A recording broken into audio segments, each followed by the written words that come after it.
Thanks for having me. So, yes, we're here because of some movie that you did.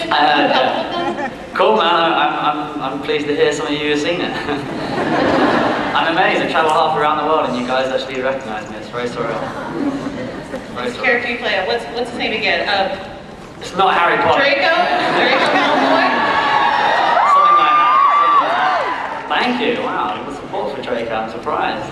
Usually I just get boos, man. I've been booed off stages before. This is good. I'm getting a warm reception. I like this.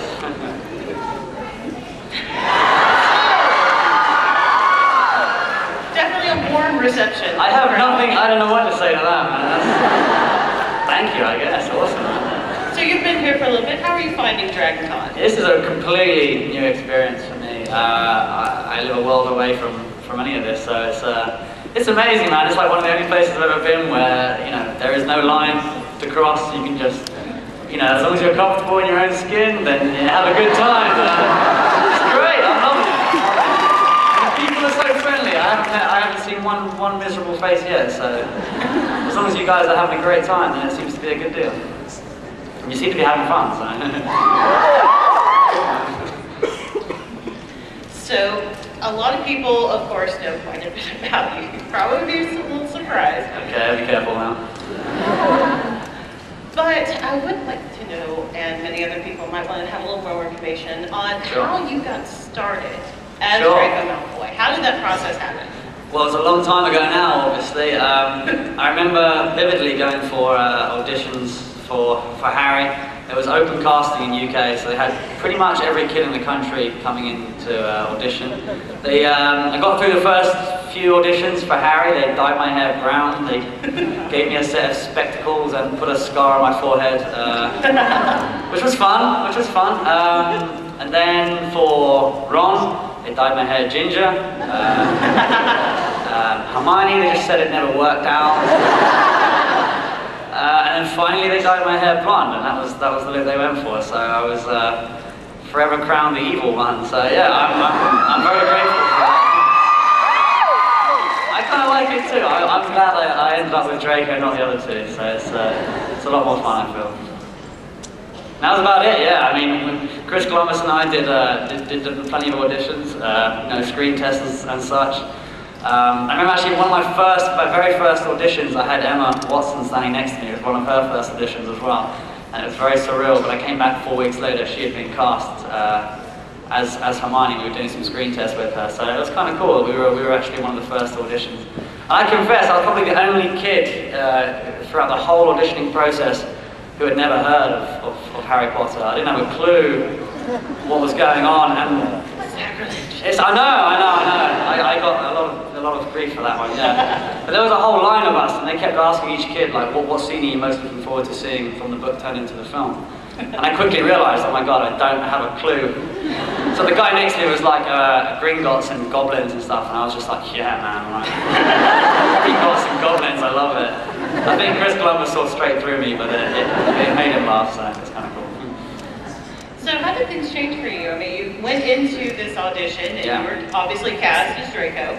So how did things change for you after the first film came out? It wasn't that much of a change, I guess. No one really knew quite what we were getting ourselves into, as far as we never knew that 10 years later we were still going to be here, doing more. So there was a rumor, I think, towards the end of the first one that there could possibly be a second, depending on the success of the first.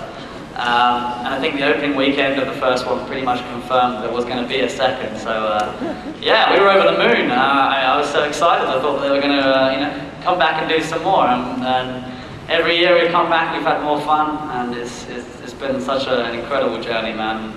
None of us take it for granted. We promise. Every year we come back and we count our blessings, and we're eternally grateful for it. It's nice actually, because every day we have people come down to the set, and they're all wide-eyed and looking at all the sets and stuff. So it's a constant reminder for us how very lucky we are to be working where we are.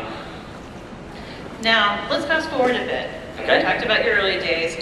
What about after the release of this latest installment? Yeah. How have things changed for you now? Things have changed quite a bit, actually, yeah. blonde hair is getting quite a beacon of recognition.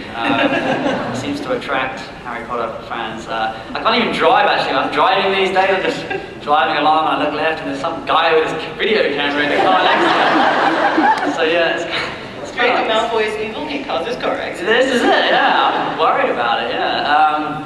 It was kind of strange because we were all expecting the film to be out in November, of course, which was like still 8 months after we'd finished filming it.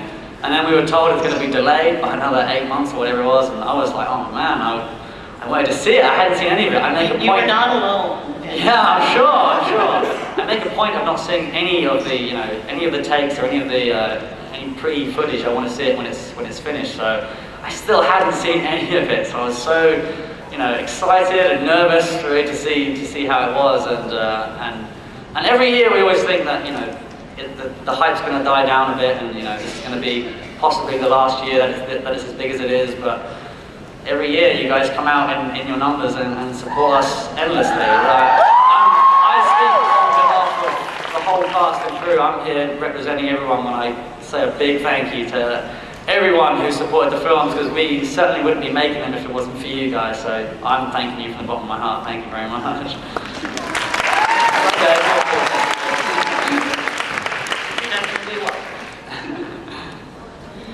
So, have you decided what perhaps might be your favorite scene from this latest movie, for instance? We can start there. Yeah, there was some great scenes. I loved the opportunity to work with some of the great British actors one-on-one. It's very nervous for a young actor to be within the presence of these people. Usually I'm just sort of hovering in the background, looking miserable. So that was quite easy, whereas returning dialogue off them isn't so easy.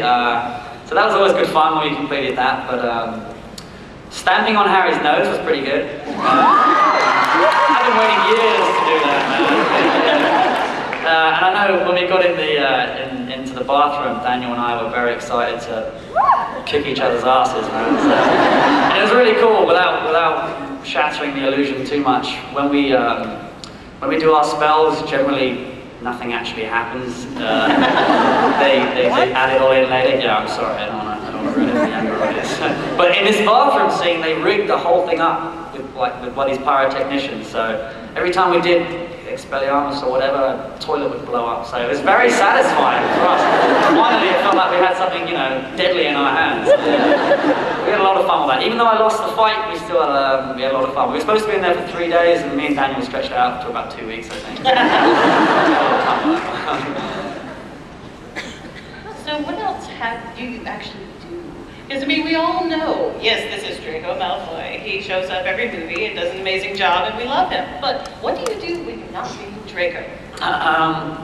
Well, for one, I spend 99% of the day probably off the set, so I spend most of my day as Tom, not Draco. I've killed the last 2 years pretty much offset with a guitar.